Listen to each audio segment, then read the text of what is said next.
PCC chief Govind Singh Dotasra ने CM के बाद अब बीजेपी प्रदेश अध्यक्ष मदन राठौर पर जमकर हमला किया है।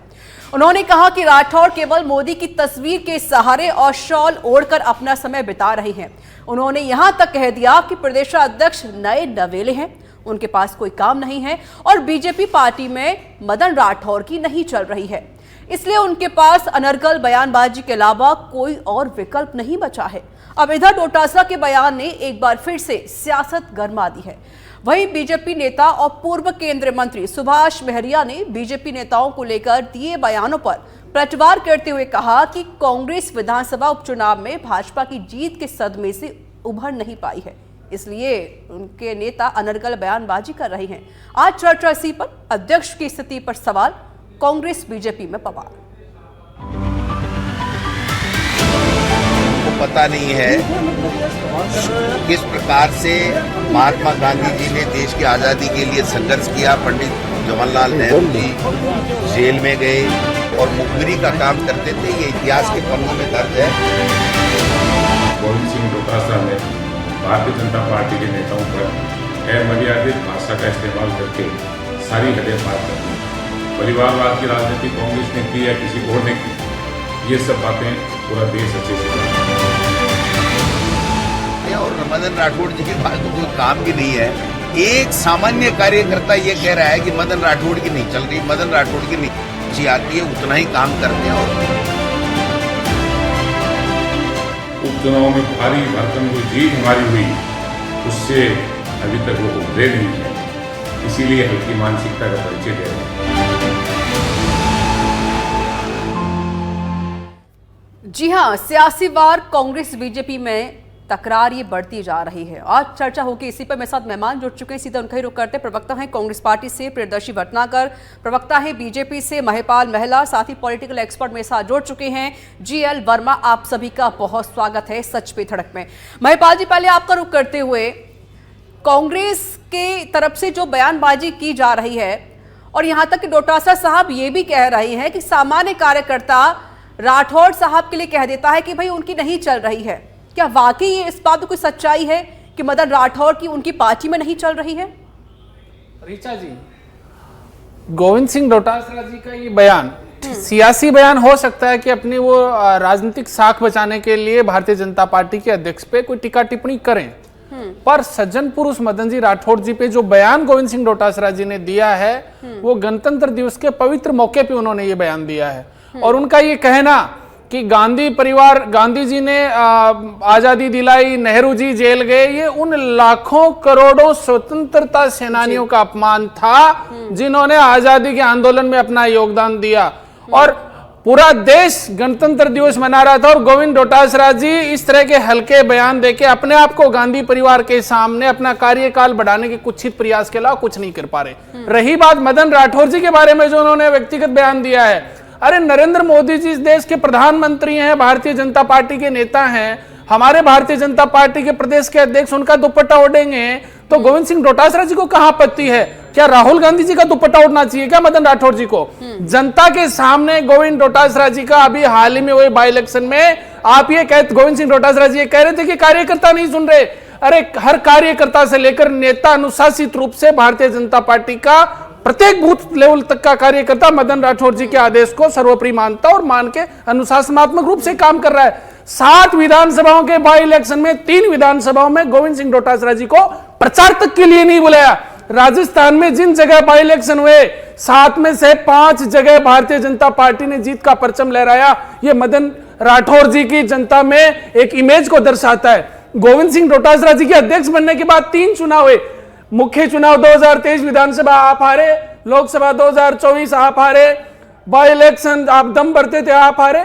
इस तरह के हल्के बयान देके गोविंद डोटासरा जी अपने आप को गांधी परिवार के सामने इस बयानबाजी से अपना कार्यकाल बढ़वाने का एक काम कर रहे हैं, इसके अलावा कुछ नहीं है, कुछ नहीं है, कुछ नहीं है। ठीक है प्रियदर्शी जी, क्या यही वाकई में वजह है जो महिपाल जी बता रहे हैं कि डोटासरा साहब से अपना कार्यकाल बढ़वाना चाहते हैं? और पूर्व सांसद है सुभाष महरिया जिनकी तरफ से बयान दिया गया, वो ये कह रहे हैं कि जो उपचुनाव में हारी है कांग्रेस पार्टी, तो वो बौखलाहट नजर आ रही है डोटासरा साहब में। देखिए, सबसे पहली चीज तो शायद भारतीय जनता पार्टी को ये जानकारी नहीं है कि माननीय कांग्रेस प्रदेश अध्यक्ष गोविंद सिंह जी डोटासरा जो का कार्यकाल आगे बढ़ चुका है, वो अपने पद पर यथापत है। ठीक। एक बात। दूसरी चीज, ये बात जो कह रहे हैं उसमें और हमारी बातों में इतना फर्क है जितना तथ्य की बात है। हम तथ्यात्मक बात करें, मैं इनको कुछ उदाहरण दूंगा। मदन राठौड़ जी जब से प्रदेश अध्यक्ष बने, ये भूल गए लोकसभा चुनाव में इन्होंने शिकस्त खाई नहीं खाई, कितनी जबरदस्त शिकस्त थी। हमारे पास में मात्र 50 सीटें कम रह गई, नहीं तो केंद्र में हमारी सरकार होती इंडिया गठबंधन की। इस गलतफहमी में ये नहीं रहे हैं। आपका समय आए तब आप बोल रहे हैं महिपाल जी। अब दूसरी चीज मैं एक बार आपको और याद दिला रहा हूं, आज की लेटेस्ट बात बता रहा हूं। आज 41 इन्होंने मंडल अध्यक्ष बनाए थे राजसमंद के।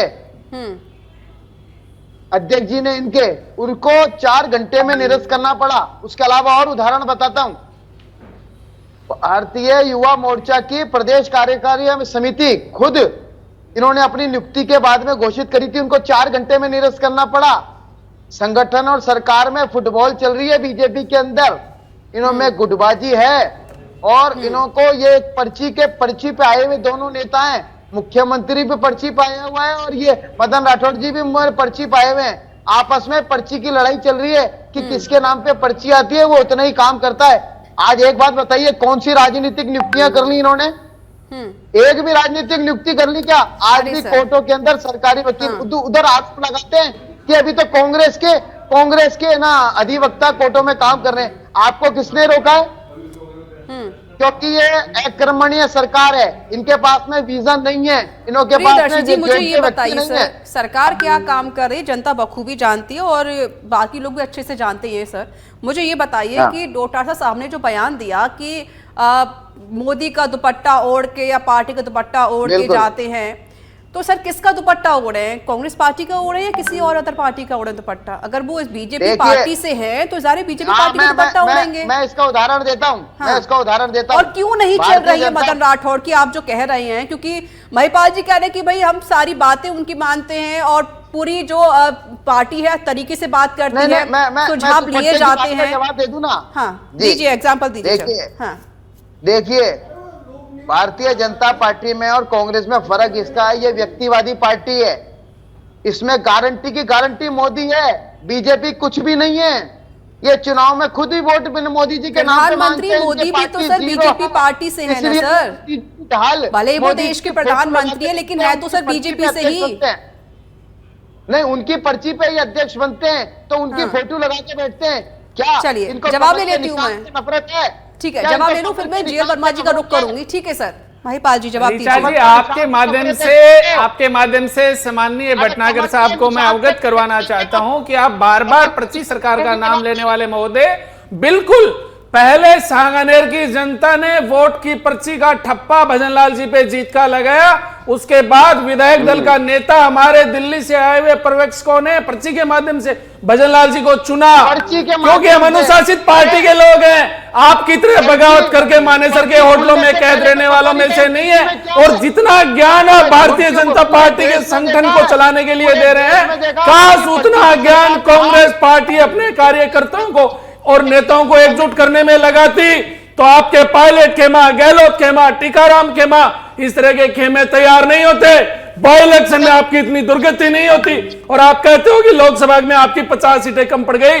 भाई साहब हंसी आती है, तीनों चुनाव मिला लें, तीनों चुनाव 14 का, 19 का और 23 का, तो 14, 19 और 24 के चुनावों के नतीजों से सारी सीटों को मिला ले तो 239 सीटें कांग्रेस पार्टी की नहीं बैठती हैं। जनता ने आपको क्या मैंडेट दिया है वो आपकी सीटें बता रही है भाई साहब। इसलिए भाजपा को ज्ञान देने के बजाय आप कम से कम अपने संगठन में सुधार करो ताकि राजस्थान की जनता आपको विपक्ष के रूप में एक्सेप्ट करे। मुद्दा विहीन विपक्ष है, मुद्दा विहीन विपक्ष है। इस तरह की बातें करके आप जनता का दिल नहीं जीत सकते। अगर आप दोनों एक साथ बोलेंगे तो सर कोई नहीं सुन पाएगा, ना समझ पाएगा। सर मैं भी नहीं समझ पा रही आप लोग कह क्या रहे हैं। ठीक है, जीएल वर्मा जी, क्या वाकई संगठन और सरकार में गुटबाजी बनी हुई है? और क्या वाकई मदन राठौड़ की नहीं चल रही है उनकी पार्टी में?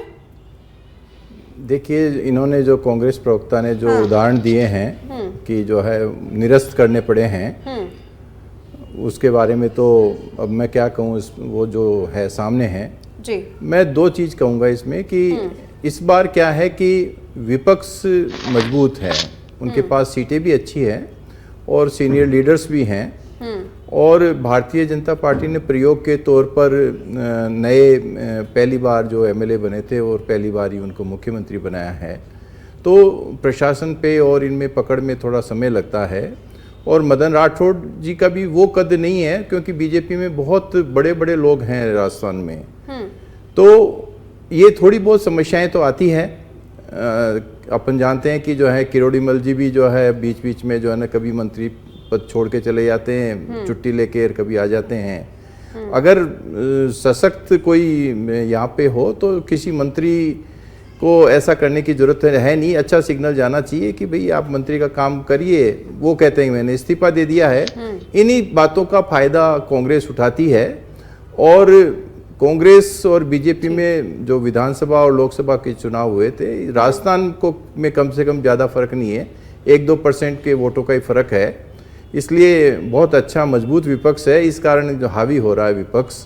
और बाकी तो सब ये राजनीतिक दाव पेंच है, इसमें कुछ भी ज़्यादा सीरियस बातें नहीं है।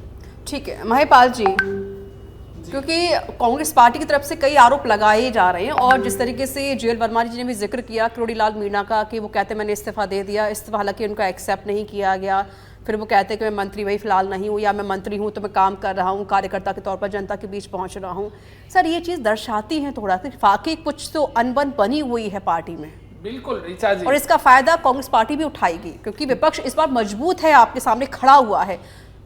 बिल्कुल ऋचा जी, मैं वर्मा साहब की बात से 100% सहमत हूं कि किरोड़ीलाल जी ने इस्तीफा दिया, पर मुझे इस बात का गर्व भी है कि मैं उस पार्टी का सिपाही हूं जिस पार्टी के नेता ने जनता के सामने कमिटमेंट कर दिया कि दौसा की सीट यदि लोकसभा में भारतीय जनता पार्टी हार जाती है तो डॉक्टर किरोड़ीलाल मीणा इस्तीफा दे देगा, और उन्होंने चुनाव हारते ही अपना इस्तीफा देने का काम किया। कथनी और करनी में भारतीय जनता पार्टी के नेता फर्क नहीं रखते हैं। जो जनता के बीच में वादा किया कि यदि लोकसभा हार जाएगी दौसा तो किरोड़ी मीणा इस्तीफा दे देगा, और जनता के बीच में किए हुए वादे को उन्होंने निभाने का काम किया। 4 साल तक भारतीय जनता पार्टी की सरकार और रहने वाली है। अब रही बात आप काम की और विपक्ष की, मैं तो ये विनम्र शब्दों में निवेदन करना चाहता हूं कांग्रेस पार्टी के हमारे प्रवक्ता से भी कि आप मुद्दों की बात करें। इस तरह की हल्की बयानबाजी से आप अपनी कुंठाग्रसी जो मानसिकता है वो जनता के सामने मत लेके आइएगा।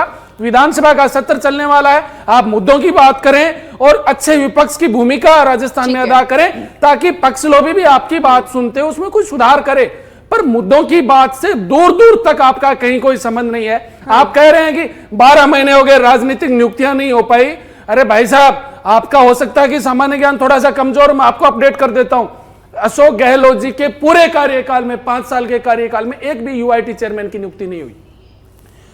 आचार संहिता लगने से 3 घंटे पहले बोर्डों के चेयरमैनों की नियुक्तियां हो रही हैं। अरे भाई साहब सुनिए ना, बोखलाइए मत। एक भी यूआईटी की एक भी नियुक्ति 5 साल के कार्यकाल में यदि आपकी हुई है तो मैं सच बेधड़क चैनल पे सार्वजनिक रूप से माफी मांग लूंगा, और यदि नहीं हुई है तो आप इस बात को स्वीकार करेंगे कि कांग्रेस पार्टी का राज कमजोर था और जिसका सबक 2023 के चुनाव में राजस्थान की जनता ने कांग्रेस पार्टी को एक बात समझ में नहीं आती, अगर कांग्रेस पार्टी ने बंटा ढार कर लिया, रायता फैला दिया, तो सर क्या आप ही उस रास्ते पर हम चलेंगे? सुधार करेंगे मैम, तो हम सुधार करेंगे। कांग्रेस पार्टी ने जल्दी नियुक्तियां भी मिलेंगी। महिपाल जी, कांग्रेस पार्टी ने जो किया तो उसका उनको परिणाम मिल चुका है। आज वो सत्ता से बाहर है और आप सत्ता पर बैठे हुए हैं। अब आपकी जिम्मेदारी बनती कि आप काम करें जनता के लिए। तभी जनता ने आपको चुनकर भेजा है राजस्थान में और सरकार बनाई है आपकी। मैम ये जो बाई इलेक्शन हुए थे 7 विधानसभा की सीटों पे, और उनके नतीजे इस बात का प्रमाण है कि माननीय भजनलाल जी के नेतृत्व वाली भारतीय जनता पार्टी की सरकार ने जनहित में काम किए हैं, और तभी राजस्थान में इन 7 विधानसभाओं में जीत का ठप्पा जनता ने लगाया है। एक सीट भारतीय जनता पार्टी के पास थी, 1 से हम 5 पहुंचे, थोड़ा सा मार्जिन हमारा रह गया था दौसा में, वरना 6 सीटें होती। पर कांग्रेस पार्टी और उनके अलायंस के पास 6 सीटें थी, 1 सीट पे कांग्रेस समट गई। ये इस बात का प्रमाण है कि कौन विपक्ष की अच्छी भूमिका अदा कर रहा है, कौन सरकार में रहते हुए जनता के काम कर रहा है। प्रियदर्शी जी, तो मानना पड़ेगा ना सर कि विधानसभा में बीजेपी ने अच्छी खासी सीटें ली तो सत्ता पर काबिज हो गई, और लोकसभा चुनाव में भी अच्छी खासी सीटें बीजेपी के पास आई है। नो डाउट सर कि बीजेपी को हार का सामना करना पड़ा है, कुछ सीटें बीजेपी हारी है, ठीक है, लेकिन उपचुनाव में, बाई इलेक्शन में तो कम से कम बीजेपी ने करके दिखाया, और इतिहास में पहली बार ऐसा हुआ कि बीजेपी का पल्लड़ा भारी रहा, बीजेपी अच्छी खासी सीटें जीत कर आई और आपको हार का सामना करना पड़ा। ये बात तो स्वीकार कीजिए ना, आपने वाकई जो जनता है वो बीजेपी के साथ खड़ी है, उनके काम को पसंद कर रही है। ऐसा कतई नहीं है, बिल्कुल नहीं है। ये जिस तो मदन सर वोट राठौड़ जी किसने की बात दिए? कर वोट रहे हैं, आपने वो तो ना दिए होंगे सर, या बीजेपी वाले गए होंगे, उन्होंने वोट दे दिया होगा, ऐसा तो नहीं होगा ना सर। नहीं, देखिए, मतदान तो ये सर बात जनता तो- करने के लिए पहुंची थी ना। देखिए, पहले तो ये बता दें ये हाँ। खुद ही कि ये उपचुनाव में जी। जो जीत की दुहाई दे रहे हैं, वो जीत की दुहाई के लिए इन्होंने क्या मदन राठौड़ जी को जिम्मेदार माना है क्या? अरे जिम्मेदारी मदन राठौड़ किसकी? को माना है तो इसका जीते मतलब हैं, भजनलाल मैं जी बताता failure हूँ। है। इसका भटनागर मतलब साहब भजनलाल पहले जी बोल ले, failure फिर है। मैं जवाब देता हूँ। भजनलाल जी फेलियर है। अब आप बोलिए मत, मैं आपकी बात का जवाब दे रहा हूँ। मैं इनको बताता हूँ हाँ। कैसे मदन लाल जी फेलियर है। मदन लाल जी को गोविंद सिंह जी, हमारे प्रदेश अध्यक्ष जी ने जो कहा है वो बिल्कुल सत्य है। वो खाली और बिल्कुल कमजोर अध्यक्ष हैं। किस आधार पर कहा? किस आधार पर सत्य है? मुझे बताइए प्रियदर्शी जी। उदाहरण दे रहा हूँ, मैं नहीं, उसका सर, उदाहरण दे रहा हूँ। तथ्यों पर एक बात बात कीजिए ना बताइए मुझसे सर, किस आधार पर कह सकते हैं आप कि मदन राठौड़ की नहीं चल रही है? अरे आप मुझे बोलने देंगे तो मैं आपको आधार तो ठीक है, बताऊंगा ना। बोलिए, बोलिए आप एक प्रियदर्शी बात जी, बताइए, आप बताइए हाँ। इनको 15 जनवरी तक प्रदेश अध्यक्ष की नियुक्ति करनी थी।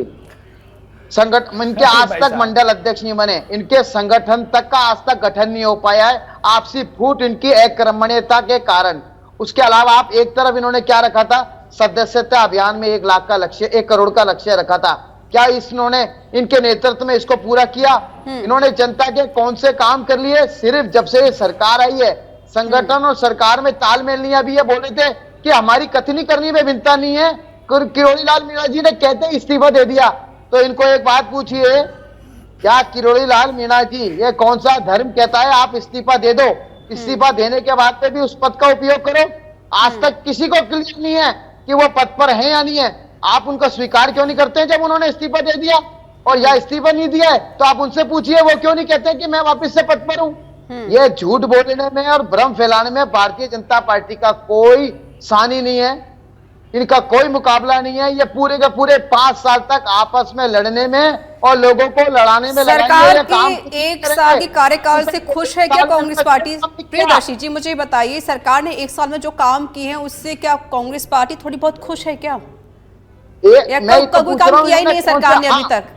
इन्होंने कौन से काम कर दिए? इन्होंने काम सिर्फ वही काम करे, हमारे कांग्रेस सरकार की योजनाओं के सिर्फ नाम बदले हैं, उनके अलावा इनके पास में किया हुआ कुछ नहीं है। ये 24 घंटे और 7 दिन ये पूरे के पूरे इलेक्शन मोड में रहते हैं। इनके पास में इलेक्शन के अलावा कोई काम नहीं है। जनता के हित की तो बात ये करते नहीं। इन्होंने एक काम नहीं किया। सरकार नहीं, सर्कस चल रहा है। इन्होंने दिल्ली और जयपुर का अप डाउन चल रहा है। जनता के कौन से काम करें? ERCP है, उसका नामकरण अलग अलग। अगर आप दिल्ली का अप डाउन की बात करोगे सर, फिर क्योंकि कांग्रेस पार्टी के कई ऐसे बड़े नेता हैं राजस्थान से चुनाव प्रचार करने के लिए दिल्ली पहुंच रहे हैं, तो यहाँ की नेताओं की जिम्मेदारी बनती है जो बीजेपी से हैं, तो वो भी तो जाएंगे सर चुनाव प्रचार करने के लिए। आपके नेता भी तो पहुंच रहे हैं चुनाव प्रचार एक अलग होता है। नहीं, चुनाव प्रचार एक अलग होता है। एक कोई भी निर्णय लेना हो, वो निर्णय दिल्ली से पर्ची का इंतजार करते हैं या पर्ची लेने जाते हैं। तो क्या आप इंतजार नहीं करते? क्या आप इंतजार नहीं करते? क्या आप आला कमान से नहीं पूछते हैं? क्या प्रियदर्शी जी कैसी बातें कर रहे हैं आप सर? क्या आप आला कमान से बातचीत नहीं करते हैं क्या कि भैया हम ये डिसीजन लेने वाले हैं तो राय दीजिए? ठीक है, ठीक है। अब ऐसा तो नहीं है कि सर कि नहीं आपने आपस में बात की और डिसीजन ले लिया। आप भी तो आला कमान से बात करते होंगे दिल्ली में पहुंचकर। हमारे पर्चियां नहीं आती है सार्वजनिक तौर पे, जो पर्ची खोल के नाम नहीं निकलता है हमारे लोगों की। पर्ची कहना बंद कर दीजिए। पिछले 1 साल से आप लोग से पर्ची का गाना ही गा रहे हैं। ठीक है, महिपाल जी मैं रुक करूंगी आप। बिल्कुल, अभी इन्होंने कौन सा काम कर लिया है? अभी सरकार ने कौन सा काम कर लिया? यहाँ पर मौजूद है, मैं उनका जवाब उनसे ले लूंगी सर, उन्होंने क्या काम किया क्या काम नहीं किया। जीएल वर्मा जी आप मुझे बताएं, क्योंकि आप पॉलिटिकल एक्सपर्ट है तो जाहिर है कि आपको बखूबी चीजें पता है।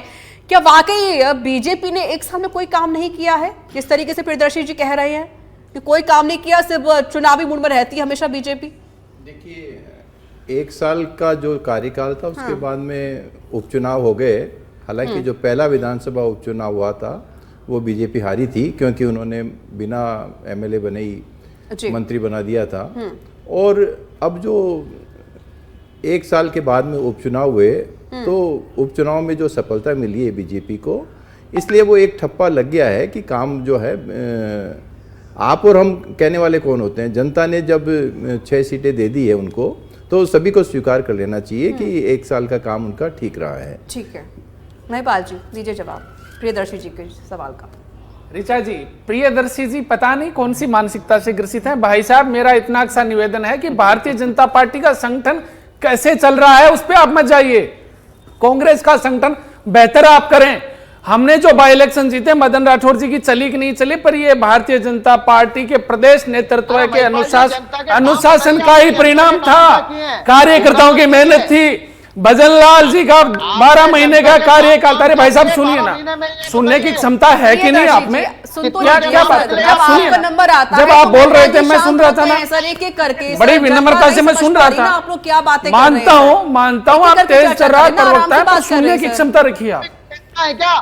भजन लाल जी, माननीय मुख्यमंत्री भजन लाल जी का 12 महीने का सुशासन, मदन राठौर जी की अच्छी कार्य प्रणाली और भारतीय जनता पार्टी के कार्यकर्ताओं की मेहनत का परिणाम था, और हमारे माइक्रो मैनेजमेंट का परिणाम था कि जीत की मोहर भारतीय जनता पार्टी के प्रत्याशियों पे राजस्थान की जनता ने लगाने का काम किया। अब भाई साहब मैं काम बता दीजिए। मानसिक स्वास्थ्य ठीक रखिए, आप काम बता रहा हूं, सुनिए आप। ईआरसीपी को लेके जो आप बात कर रहे हैं, लाखों लाख की जनता और देश के यशस्वी प्रधानमंत्री नरेंद्र मोदी जी इस बात का साक्षी बने कि राजस्थान और हरियाणा के मुख्यमंत्रियों ने हमारे केंद्रीय जल संसाधन मंत्री के सामने और देश के प्रधानमंत्री के सामने एमओयू किया, और उसका काम अभी जल्दी चालू होने वाला है। शेखावाटी में यमुना जल को लेकर कांग्रेस पार्टी ने तो हरियाणा के चुनाव में यह बाकायदा घोषणा पत्र में कहा था कि हम समझौता कैंसिल कर देंगे। माननीय भजन लाल जी और हरियाणा के मुख्यमंत्री ने यह बैठ के तय किया, जिसकी डीपीआर बनने का काम चालू हो रखा है। 70 लाख करोड़ से ज्यादा के एमओयू राजस्थान की सरकार में अग्नि राजस्थान बनाने के लिए भजन लाल जी के नेतृत्व में देश और विदेश के इन्वेस्टर्स के हुए हैं। हजारों करोड़ की सड़कें बनी हैं, हजारों करोड़ की सड़कें बनी है महोदय। 45,000 से ज्यादा सरकारी नियुक्तियां अब तक दी जा चुकी हैं, और हमारे काम का प्रमाण राजस्थान की 7 विधानसभाओं के नतीजों से लगता है। कांग्रेस पार्टी अपनी कुंठित मानसिकता से बाहर निकले, राजस्थान की जनता के सामने जाए और मुद्दों की बात करें। ठीक है महिपाल जी, सर सुन लीजिए महिपाल जी। सर ठीक है, प्रियदर्शी जी, इतना आक्रोश क्यों हो रहे हैं सर? आप अपने घर में क्या चल रहा है पहले उस घर को देखना चाहिए सर। पड़ोसी क्या कर रहा है वो बात की बात है सर, पहले अपना घर देखिए, अपना घर सुधारिए सर। कांग्रेस भी एक 10 सेकंड सर आपके पास। सरकार से कांग्रेस भी जनता की ओर से और एक नागरिक के रूप में आक्रोश के रूप में हम इनसे सवाल पूछ रहे हैं। आपने नामांकन करने के अलावा क्या किया है? आपकी खुद की ये मैंने बताया है, आपने ईयरफोन लगा रखे थे, सुना नहीं, जनता ने सुना है। भटनागर साहब, आपने ईयरफोन लगा रखे थे, आपको भारतीय जनता पार्टी के काम ना दिखाई देते हैं ना सुनाई देते हैं, पर जनता सुन रही है और जनता देख रही है, और जनता ने वोट के माध्यम से इस बात को प्रमाणित भी किया। वैसे बहुत कमी है, जनता के साथ धोखा कर रहे हैं। ये आपकी सोच हो सकती है। चलिए ठीक है सर, समय की समाप्ति हो रही है। ठीक है, जेल वर्मा जी 5 सेकंड सर, लास्ट कमेंट। सबसे अच्छी बात तो जब होगी जब जीवन स्तर लोगों का सुधर जाएगा, तो ऑटोमेटिकली लोगों को लगेगा कि प्रोग्रेस हुई है और सुशासन हुआ है। तो ये जनता पे ही छोड़ना चाहिए, आप और हम तय नहीं कर सकते हैं। चलिए, बहुत बहुत शुक्रिया आप सभी का मेरे साथ जुड़ने के लिए, अपना कीमती वक्त मुझे यहाँ देने के लिए। तो देखिए, अब सियासी वार शुरू हो चुका है। अब कांग्रेस और बीजेपी में तकरार जारी है, क्योंकि कांग्रेस की तरफ से भी कई आरोप बीजेपी पर लगाए गए, तो बीजेपी की तरफ से भी कई आरोप कांग्रेस पार्टी पर लगाए गए। क्या इन सब से विकास को लेकर जो बातें होनी चाहिए, क्योंकि सत्र भी शुरू होने वाला है, तो उस मुद्दे पर बातें होनी चाहिए, उन मुद्दों को लेकर बातें होनी चाहिए। क्या कुछ पेश किया जाएगा बजट में, और किसानों के लिए क्या होगा, महिलाओं के लिए क्या होगा, युवाओं के लिए क्या होगा, तो ये जानना बेहद जरूरी है। लेकिन चल क्या रहा है, सिर्फ वार पलटवार, आरोप प्रत्यारोप। फिलहाल इस कार्यक्रम में इतना ही। देश दुनिया की तमाम बड़ी खबरों के लिए बने रहिए सच पे धड़क के साथ। नमस्कार। पता नहीं है किस प्रकार से महात्मा गांधी जी ने देश की आज़ादी के लिए संघर्ष किया। पंडित जवाहरलाल नेहरू जी जेल में गए और मुखबिरी का काम करते थे, ये इतिहास के पन्नों में दर्ज है। गोविंद सिंह डोटासरा ने भारतीय जनता पार्टी के नेताओं पर अमर्यादित भाषा का इस्तेमाल करके सारी हदें पार कर दी। परिवारवाद की राजनीति कांग्रेस ने की या किसी और ने की, ये सब बातें पूरा देश अच्छे से जानता है। और मदन राठौड़ जी के पास तो कोई काम भी नहीं है। एक सामान्य कार्यकर्ता ये कह रहा है कि मदन राठौड़ की नहीं चल रही, मदन राठौड़ की नहीं आती है, उतना ही काम करते हैं। और उपचुनाव में भारी भरकम जो जीत हमारी हुई, उससे अभी तक वो उभरे नहीं है, इसीलिए हल्की मानसिकता का परिचय दे रहे हैं।